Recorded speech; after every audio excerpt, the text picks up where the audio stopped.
Se inicia grabación, entonces vamos a escuchar la exposición de Armando Miguel, Edgar Piña y Fernando Andrés. Adelante.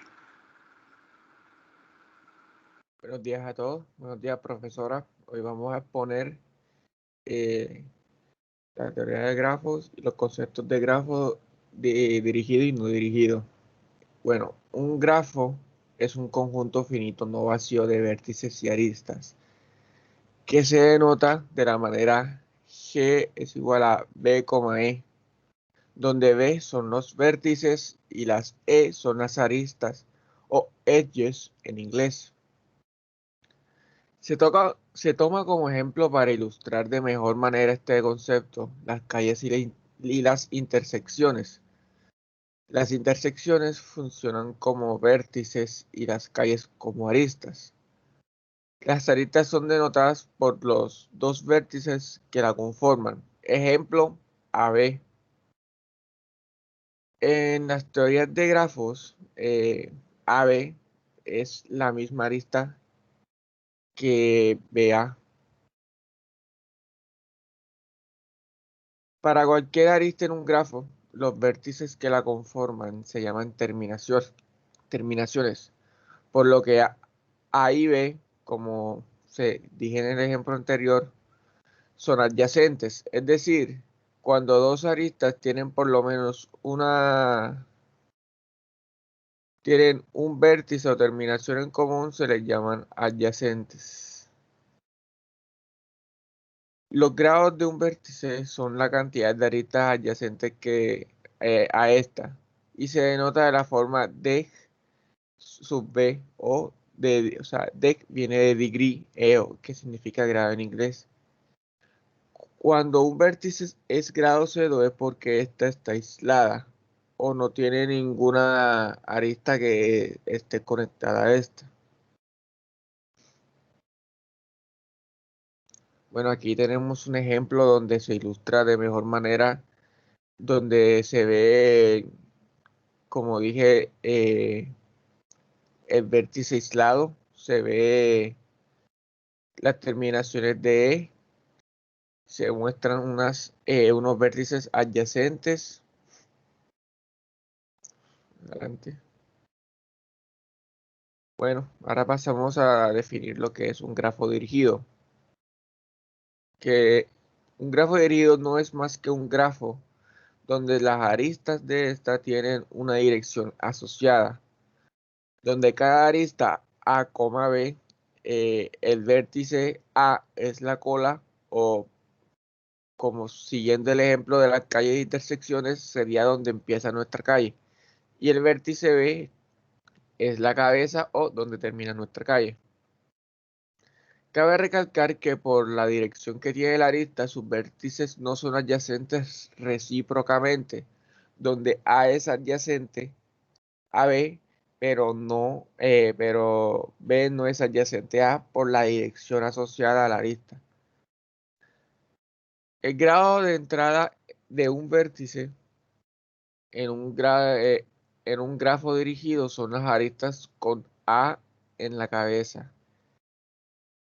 Y el grado de salida son las aristas con A como cola.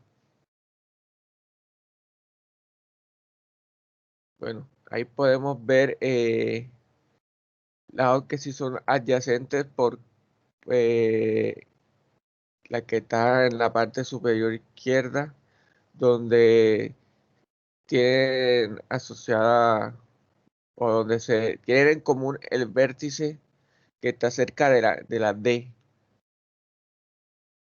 También otros que serían vértices adyacentes sería la que está en la parte inferior, donde tienen como común la cola, o sea, sería el vértice cola. ¿Por qué? Porque hay dos aristas que inciden en ese vértice. Adelante. Ahora mi compañero va a seguir poniendo. Bueno, ahora yo les voy a explicar lo que son los senderos, caminos y ciclos. Bueno, en primer lugar voy a hablar de la definición de sendero, que un sendero es básicamente una sucesión de vértices y aristas, como vemos en el ejemplo que tenemos en la imagen, sendero o trail, y que lo caracteriza principalmente es que en esta sucesión se repiten vértices. Como vemos en el ejemplo, se repite el vértice 3 dos veces. Luego tenemos lo que es un camino, que es igualmente una sucesión de vértices y aristas, pero lo que lo caracteriza es que no se repiten vértices. La longitud de un sendero o un camino se determina por el número de aristas que éste tenga. Si un camino tiene un solo vértice, es de longitud 0. Y la distancia entre dos vértices se determina por el camino más corto entre estos. Por ejemplo, la distancia, tomando el grafo que tenemos en la imagen, la distancia entre 6 y 2, el camino más corto, hay dos caminos más cortos, uno sería 6, 3, 2 y otro sería 6, 1, 2. Y la distancia de ambos caminos sería 2. Por tanto, sería la distancia entre esos dos vértices, 6 y 2. Si el, si el, si el vértice está aislado, pues la distancia entre vértices sería indefinida o infinita. Pues adelante. Bueno, ahora lo que son circuitos y ciclos. Bueno, en primer lugar, lo que caracteriza por ejemplo, en primer lugar a un circuito es que empieza y termina en el mismo vértice. Es un sendero que empieza y termina en el mismo vértice. Lo caracteriza además lo mismo que los senderos, y es que se pueden repetir vértices entre medias. En el primer circuito que tenemos de ejemplo vemos que se repite el vértice B dos veces. Y luego tenemos los ciclos, que igualmente empiezan y terminan en el mismo vértice, pero al igual que los caminos, no se repiten vértices entre medias. Ahora, estos conceptos que expliqué aplicados a los grafos dirigidos se aplican de exactamente la misma manera. Lo que lo diferencia ahora es que están restringidos por las direcciones de las aristas. Es decir, por ejemplo, ya no podríamos crear un camino que sea, tomando como ejemplo el grafo que tenemos en pantalla, 1, 2, 6. Y ahora se podría crear un camino que sea 1, 2, 1, 6, perdón. Porque ahora mismo tenemos como condicionante las aristas direccionadas.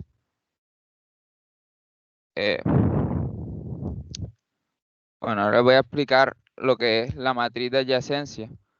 La matriz de adyacencia es una forma de representar grafos, como su nombre indica, en manera de matriz. Hay dos maneras de representar los grafos para que el computador los pueda interpretar. Una es matriz de adyacencia y la otra es lista de adyacencia. Dependiendo de qué manera se usan algoritmos diferentes y la complejidad de estos es diferente. En este caso le voy a explicar lo que es la matriz de adyacencia. Como bien dije, se representa en un grafo, se representa en forma de una matriz cuadrada, y esto solamente se hace cuando hay más de un vértice en el grafo y el número de aristas es menor que el número de vértices. Pasado. Aquí tenemos dos ejemplos de un grafo y su respectiva matriz de adyacencia. Vemos que se construye una matriz cuadrada donde el nombre de las filas y las columnas son los vértices, y lo que tiene adentro es o ceros o unos que representan las adyacencias. Si es 0 es que esos dos vértices no son adyacentes, y si es 1 es que los vértices son adyacentes. Vemos por ejemplo que en el primero que tenemos un grafo direccionado, 0 no es adyacente al mismo porque no tiene nada, y 1 0 es adyacente a 1, pero vemos que 1 no es adyacente a 0. Por tanto, la casilla 0,1 la llenamos con 1 y la 1,0 la llenamos con 0. Y así para todo. Pasa exactamente lo mismo con el grafo de abajo, que es no direccionado. Lo que pasa es que como aquí, como bien dijo el compañero Fernando, las adyacencias son recíprocas. Y por tanto aquí si ponemos, por ejemplo, 1,2 y 2,1, ambos las llenamos con 1 porque ambos son adyacentes uno al otro. Adelante. Bueno, ahora, ¿sí me escuchan? Sí. Sí, te escuchamos. Bueno, yo ahora paso a explicarles las listas de adyacencia. Tal como mi compañero Edgar Piña les comentó, una matriz de adyacencia tiene en cuenta todas las posibles entradas o todas las posibles adyacencias que pueda tener determinado vértice con todos los vértices del grafo. En cambio, la lista de adyacencia solo tiene en cuenta las adyacencias que existen, o sea, las adyacencias que están en el grafo. Es decir que esto quiere decir que la lista de adyacencia para cada vértice va a tener un diferente tamaño. Una lista de adyacencia se compone pues, de una lista con todos los vértices que tiene el grafo y una lista por separado para cada vértice que tiene solo las adyacencias que están en el grafo, no todas las posibles adyacencias que pueda tener. Entonces, pues acá tenemos dos ejemplos. Como podemos ver, para el vértice 1, como el vértice 1 nada más tiene adyacencia con 2 y con 6, pues son las dos entradas que tenemos en la lista adyacencias asociadas a 1. A diferencia de pues, la matriz, que en la matriz teníamos todas las posibles adyacencias que podía tener. Y pues así se hace igual con un grafo dirigido, el concepto pues es el mismo, y lo único que cambia, al igual que en la matriz de adyacencia, es la dirección. Entonces pues en un grafo dirigido, como son recíprocas, si hay una adyacencia entre una arista que une a 1 o 2, entonces 2 o 1 también está. Pero en cambio acá, en el grafo dirigido no. Ahora pues yo voy a explicarles acerca de la complejidad temporal pues de estos dos recorridos, que son el recorrido por profundidad y el recorrido por anchura. Para hacer análisis en estos dos pseudocódigos se tuvo pues, dos supuestos. El primero es que los grafos son conexos, es decir, que yo a partir de cualquier vértice del grafo hay un camino que une a ese vértice con todos los vértices del grafo, o es posible que llegara a todos los vértices del grafo a partir de un solo vértice, y pues que la representación usada para los grafos es la lista de adyacencias, porque como mi compañero Edgar Peña les comentó, dependiendo de cuál representación usemos, puede que el algoritmo que estemos implementando sobre el grafo tenga una complejidad o pues tenga otra. Como vemos, bueno, este es el algoritmo de la búsqueda por profundidad. Se hace una llamada inicial al procedimiento en donde se le pasa un vector de visitados, que es el que sirve como para no repetir los vértices en el recorrido. Un vértice inicial, que es de donde se inicia el recorrido, y tenemos el grafo. Entonces, ya aquí en el cuerpo de la función, lo primero que se hace es el proceso de marcado, que no es más que ir al respectivo índice que le corresponde al vértice, el vector de visitados, y marcarlo como visitado. Después de eso, se llama un ciclo para cada vértice que es adyacente al vértice que estamos procesando. Y lo que hace este algoritmo es que mira la lista de adyacencia y el primer vértice que vea que no ha sido visitado, entonces toma y llama el procedimiento con ese vértice. Si se dan cuenta, no nos estamos preocupando por todas las adyacencias que tiene el vértice, sino que nos preocupamos por la primera adyacencia no visitada que encontremos. Por otro lado, acá tenemos la búsqueda por anchura, que aquí en la búsqueda por anchura ya nos apoyamos en una estructura que es la cola, para poder pues ir llevando como un preprocesamiento de los vértices. Entonces en la llamada pues inicial, además de los mismos parámetros que tenía la búsqueda por anchura, tenemos la cola. Entonces lo primero que se hace, si se dan cuenta, los dos algoritmos, aunque tienen implementaciones diferentes, el procedimiento tiene similitudes. Lo primero que se hace pues es el proceso de marcado. Después se encola el vértice que estamos procesando. Y tenemos pues el primer ciclo, que es que mientras la cola no esté vacía, ese procedimiento se va a seguir haciendo. Entonces, ¿qué es lo que se hace? Se desencola pues el vértice y recorremos pues su lista de adyacencias. Entonces, para cada uno de los vértices que son adyacentes al vértice que estamos procesando, este se marca como visitado y se pone en la cola. Y ahora, como la cola no está vacía, el procedimiento vuelve pues y se repite así sucesivamente hasta que ya se visiten todos los vértices del grafo. Como les dije anteriormente, o sea, las implementaciones tienen diferentes orientaciones, pero ambas tienen similitudes a lo que es el proceso de marcado, lo que es pues el ciclo for, que también se repite para cada vértice adyacente al que estamos procesando. Entonces, debido a esto, la complejidad de ambos algoritmos pues es la misma. En este caso, el análisis temporal lo voy a hacer sobre el algoritmo en profundidad. Entonces, ya haciendo el análisis, la llamada del procedimiento se hace para cada vértice del grafo. Es decir, que el peso del costo de esta llamada sería norma dB, que pues ya norma dB, como veo el vector de los vértices, no sería más que pues el tamaño, el número de vértices que tiene nuestro grafo. Entonces, para la llamada, el for también se llama una cantidad, bueno, perdón, el proceso de marcado se repite una cantidad constante de tiempo. Digamos que esa cantidad constante de tiempo es C1. Entonces, para llamar al for también toma una cantidad constante de tiempo. Digamos que esa cantidad constante de tiempo es C2. Y ejecutar el cuerpo de for también toma una cantidad constante de tiempo que es C3. Entonces, el for o las iteraciones del for son diferentes a las del procedimiento, porque el for se llama para cada entrada o para cada vértice que es adyacente al vértice que estemos procesando. Podemos decir que pues entonces ese costo es el grado de V. ¿Por qué? Porque el grado de V no es más que pues el número de aristas que inciden en ese vértice. Pero ¿qué es lo que pasa? Que como ya nuestro compañero Fernando nos comentó, una arista incide en dos vértices. Entonces, si una arista incide en dos vértices y estamos hablando del grado del vértice, podemos decir que pues si hay tres aristas, entonces hay tres vértices que son adyacentes al vértice de que estemos hablando.